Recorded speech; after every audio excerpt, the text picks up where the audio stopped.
रामनवमी 2016 में पहली बार बिहार और दूसरे स्टेट्स में रिपोर्ट किया गया था। तकरीबन 12-13 शहरों में 18 में दंगे भी हुए।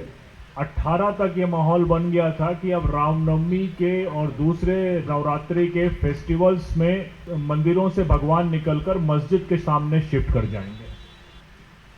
खाने पीने के सामानों से लेकर लैंड से लेकर हर इशू पे जिस पर मुसलमान कुछ अपना बात करना चाहेगा, फूड जिहाद, लव जिहाद, लैंड जिहाद, शरबत जिहाद तक पहुंचा दिया गया।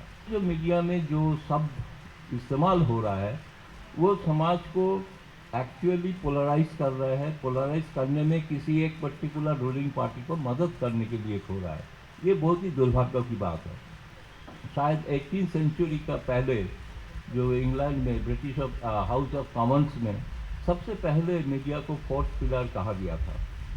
अगर यहाँ पे चौथा खंबा का आज़ादी रहता है, बाकी सबका सशर्ता, बाकी सब जो विंग का जो साधनियों का जो आज़ादी होना चाहिए जो रहते हैं वो मीडिया को भी होना चाहिए, तभी लोकतंत्र को माना जाएगा कि सही लोकतंत्र।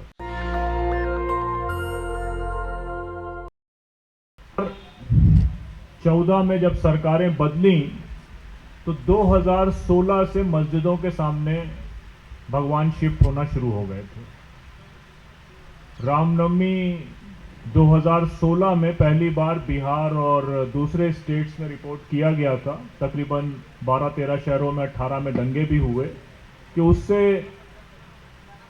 उस दौर में लगभग 18 तक ये माहौल बन गया था कि अब रामनवमी के और दूसरे नवरात्रि के फेस्टिवल्स में मस्जिदों से निकलकर मंदिरों से भगवान निकलकर मस्जिद के सामने शिफ्ट कर जाएंगे।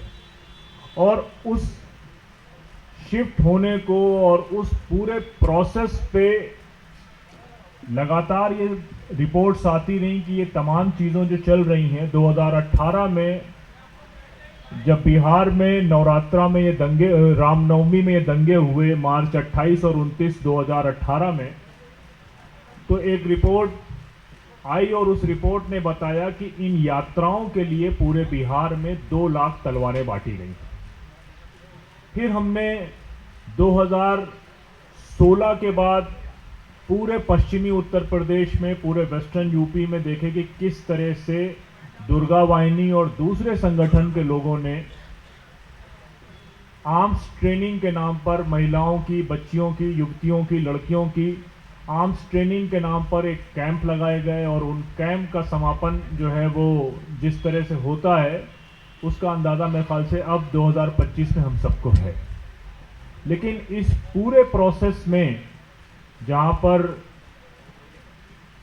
खाने पीने के सामानों से लेकर लैंड से लेकर हर इशू पे जिस पर मुसलमान कुछ अपना बात करना चाहेगा, फूड जिहाद, लव जिहाद, लैंड जिहाद, शरबत जिहाद तक पहुंचा दिया गया।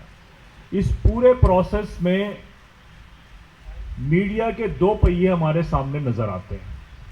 एक पहिया तो कारपोरेट मीडिया का है और एक पहिया जो है वो आप सबका है, जो इस वातावरण को हम बेहतर बनाने की कोशिश कर रहे हैं। हालांकि जो कारपोरेट मीडिया का साइज है और अटैक का जो साइज है वो बहुत बड़ा है, लेकिन आप सबके बीच में मुस्लिम मिरर की तरफ से आज इस चर्चा में हम लोग मीडिया के रोल और रिस्पॉन्सिबिलिटीज पे बात करेंगे।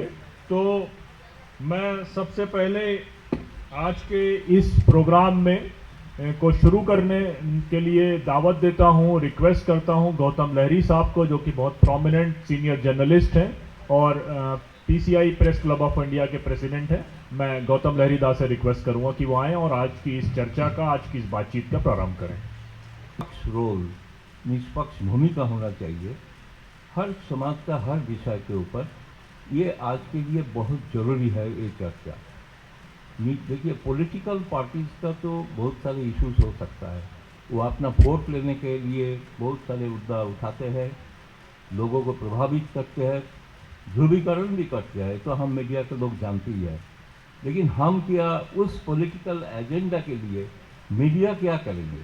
मीडिया का कि वही काम होगा कि उनका काम को जो करने से वो वोट मिलता है, या किसी उल्टा भी अगर सोचिए कि जो ध्रुवीकरण के खिलाफ भी जो बोलते हैं। हमारा तो काम, हम मानते हैं, हम जब से शुरू किया पत्रकारिता, हमारा काम था कि देखने के बाद एनालिसिस करना, या ज़रूरत पड़े तो उसके ऊपर क्रिटिसाइज करना या सुझाव देना, सब भी हो सकता है। लेकिन आजकल जो मीडिया में जो शब्द इस्तेमाल हो रहा है वो समाज को एक्चुअली पोलराइज कर रहे हैं। पोलराइज करने में किसी एक पर्टिकुलर रूलिंग पार्टी को मदद करने के लिए हो रहा है। ये बहुत ही दुर्भाग्य की बात है।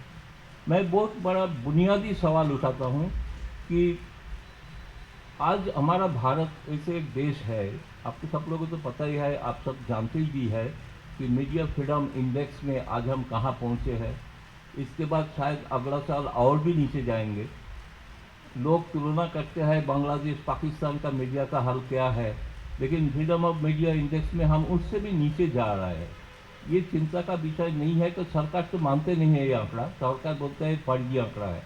लेकिन वास्तविकता तो यही है कि सचमुच मीडिया का जो आज़ादी है वो आज मीडिया नाम के वो आज़ादी तो है नहीं। आप सबको पता होगा कि शायद 18वीं सेंचुरी का पहले जो इंग्लैंड में ब्रिटिश हाउस ऑफ कॉमन्स में सबसे पहले मीडिया को फोर्थ पिलर कहा गया था, क्योंकि तब जो मेंबर ऑफ पार्लियामेंट जो थे, हाउस ऑफ कॉमन्स का मेंबर, उन्होंने तब तक सब जानते थे कि डेमोक्रेसी का मतलब है 3 खंबा, एक है जुडिशियरी, एक है एग्जीक्यूटिव, एक है एडमिनिस्ट्रेशन। लेकिन चौथा खंबा जो मीडिया को कहा, उन्होंने कहा ऊपर गैलरी में जो बैठे हैं वो है चौथा खंबा। उसके बाद से चौथा खंबा का शब्द प्रचलन हुआ है। उसके बाद से चौथा खंबा का बात आए है, क्योंकि उस समय भारत में एक पराधीन राष्ट्र थे, तब स्वाधीन नहीं थे जब ये बात हो रहा था। बाद में वही हम लोग सबको माना कि डेमोक्रेसी कहीं पे सफल होता है, लोकतंत्र सफल होता है अगर यहाँ पे चौथा खंबा का आज़ादी रहता है। बाकी सबका सशर्त का, बाकी सब जो विंग का जो साधनियों का जो आज़ादी होना चाहिए जो रहते हैं, वो मीडिया को भी होना चाहिए। तभी लोकतंत्र को माना जाएगा कि सही लोकतंत्र। भारत ही एकमात्र देश है दुनिया में जहाँ पे कोई नेशनल मीडिया पॉलिसी नहीं है। बाकी यूरोप में देखिए, अमेरिका भी एक तरह से चलता है मीडिया का कार्यक्रम। यहाँ पे जो हमारे यहाँ जो मीडिया के ऊपर जो लिखने का काम है, जिसको मतलब आप सुपरवाइज करने कहिए कि ओवरसाइट देखने के लिए कहिए, थ्रू पार्लियामेंट एक्ट पास हुआ है प्रेस काउंसिल ऑफ इंडिया, वो भी प्रिंट के लिए। लेकिन आप सबको पता ही है कि उनका भी एक सीमित दायरा है, बहुत ज़्यादा कुछ नहीं कर पाते हैं। आजकल जो मीडिया को प्रेस काउंसिल की तरफ से इतना सारी नोटिस जाता है, उसको दरकिनार किया जाता है। कोई खबर का कोई खंडन करने के लिए भी प्रेस काउंसिल बोलते हैं कि आपको माफ़ी मांगना चाहिए। तो जब खबर का जो गलती किया वो छपते हैं अंदर का पेज पे कहीं 2 लाइन, लेकिन जो फ्रंट पेज में तो छप दिया का गलत खबर। इसके ऊपर कोई कार्रवाई नहीं हम कर पाते हैं, क्योंकि देश में मीडिया का परिधि बढ़ गया है। प्रिंट से बाद में इलेक्ट्रॉनिक है। इलेक्ट्रॉनिक मीडिया को देखने के लिए जो ओम्बुड्समैन है, ब्रॉडकास्टिंग, जितना हमारे यहाँ पैनलिस्ट है, आशुतोष तो जानते ही होंगे। लेकिन इनका काम भी ऐसे नहीं है कि, क्योंकि आजकल टेलीविज़न मीडिया से ही लोग ज़्यादा जो देख रहे हैं, वो कहाँ है ब्रॉडकास्टिंग एसोसिएशन का रोल, क्या कर रहा है, किसको नोटिस दे रहा है। नोटिस देते हैं तो कोई कार्रवाई होता है क्या? होता नहीं है। बाद में लोगों को कोर्ट में जाना पड़ता है। कोर्ट से कभी कभी आ रहा है। कोर्ट कितने बार कहा कि फ्रीडम ऑफ स्पीच होना चाहिए, मीडिया का आज़ादी होना चाहिए। किसी लोग कोई कुछ बोल रहा है, इसका मतलब नहीं है कि उसको अब डिफेमेशन माना जाएगा। इस तरह का रूलिंग भी आ चुका है। लेकिन फिर भी देश में सेडिशन नाम के एक लॉ अभी भी बरकरार है, वो चल रहा है, जो पत्रकार के ऊपर लागू हो रहा है। इसलिए हम प्रेस क्लब ऑफ इंडिया के तरफ से हम सारे प्रेस क्लब और मीडिया ऑर्गेनाइजेशन सबको बुला के हमने तय किया था, लोकसभा चुनाव का रिजल्ट निकलने का पहले, शायद अप्रैल में पिछले साल, 1 साल हो चुका है, हमने एक प्रोविजनल एक मीडिया पॉलिसी के तहत एक मीडिया बिल, जिसको अकाउंटेबिलिटी एंड ट्रांसपेरेंसी बिल का हमने तय किया है। बहुत सीनियर जर्नलिस्ट और सीनियर लॉयर मिल के इसको हम सारी जगह पे डिस्ट्रीब्यूट किया, सरकार को भी दिया। अभी हम इसके लिए पहल का बहुत सारे सुझाव आए हैं। सुझाव आने के बाद उसको हम चेंज करके, अमेंड करके, जो फ्रेश नया जो ड्राफ्ट बना, नया ड्राफ्ट लेके हम जा रहे हैं सबके पास, खास तौर पे तो पढ़ना तो है सरकार को या पार्लियामेंट को, तो पार्लियामेंटेरियन के पास हम मूव करने जा रहे हैं कि देश में ऐसे एक मीडिया काउंसिल बने। आपने देखा होगा कि कुछ दिन पहले एक स्टैंडिंग कमेटी भी जिक्र किया था, स्टैंडिंग मीडिया काउंसिल होना चाहिए, not that press council type. लेकिन वो मीडिया काउंसिल में क्या होगा, रूपरेखा, हमारा जो दायरा की मीडिया बिल जो है इसमें हमने कहा है इस कैसे पत्रकारिता का ऊपर एक जो गैर जिम्मेदार जो काम हो रहा है उसको रोकने के लिए क्या व्यवस्था होना चाहिए। वो पत्रकार का ही एक बॉडी होगा, पत्रकार के साथ बाकी लोग भी रह सकते हैं, जुडिशियरी से भी लोग रह सकते हैं। इस तरह का एक आइडिया दिए आपको, आप लोगों को मैं रिक्वेस्ट करूंगा, हमारा press club of India Twitter handle में वो बिल का कॉपी मौजूद है, आप उसको पढ़िए। मुझे लग रहा है इसके लिए एक व्यापक मूवमेंट करने का, एक आंदोलन करने का जरूरत होगा कि कैसे देश में एक नेशनल मीडिया पॉलिसी बने। इसमें सिर्फ मीडिया का फंडिंग के से लेके शुरू करके पत्रकारिता का गाइडलाइन और पत्रकारिता का जो आज़ादी कैसे बरकरार रहे, कोई कानून आजकल इस देश में जो भी कानून लगा रहा है, कुछ दिन 2 दिन पहले यहाँ पे एक प्रेस कॉन्फ्रेंस हुआ था इंडिया गठबंधन के तरफ से, आपने सुना होगा कि आर्टिकल 40 डाटा प्रोटेक्शन लॉ के नाम पे एक धारा ला रहा है जिस धारा से आरटीआई को डाइल्यूट किया जा रहा है। आरटीआई में जो सुविधा था, सरकार को आप सवाल करेंगे तो सरकार जवाब देने के लिए मजबूर होता है, लेकिन इस जो कानून का जो उन्होंने बनाया, अभी नोटिफिकेशन भी हो चुका है, इस कानून अगर लागू हुआ देश में तो आप आरटीआई से कोई सवाल आप सरकार से नहीं कर, सरकार तो ऐसे आप पता ही है आजकल तो मोनोलॉग हो गया है, सरकार कहेंगे प्रेस रिलीज देंगे उसके ऊपर आप खबर कीजिए और बाकी उनका जो एजेंडा है उसके ऊपर कीजिए, लेकिन आपको खोजी पत्रकारिता करेंगे इसका दिन खत्म हो रहा है। तो इसलिए इसके कारण ही आज सबसे ज़रूरत है मीडिया का यूनिटी।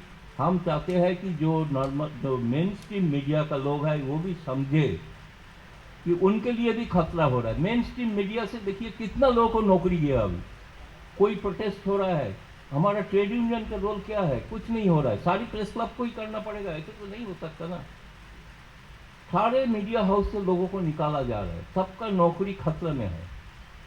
इस बारे में कॉन्क्रीट कोई प्लान आप सब मिलके बताइए, ये अच्छा होगा। आपके साथ जुड़िए, हमारा दरवाज़ा खुला है, हम आपके साथ बातचीत करने के लिए बैठक भी करेंगे और हम बढ़ने जा रहे हैं, ये आपको न्योता देंगे, सबको आप आइए, उसमें सुझाव देंगे ताकि ये कॉन्क्रीट प्लान देके हम आगे चल सकते हैं। बहुत बहुत शुक्रिया आपको जो पहल किया, इसलिए आपको धन्यवाद। नेशनल दस्तक की आपसे गुजारिश है कि अगर इसको बचाना चाहते हैं तो नेशनल दस्तक को सब्सक्राइब करने के लिए रेड कलर के सब्सक्राइब बटन को दबाएं, फिर बेल आइकन की घंटी दबाएं। नेशनल दस्तक को बचाने के लिए बहुत ज़रूरी है कि हर खबर को शेयर करें, लाइक करें, कमेंट जरूर करें।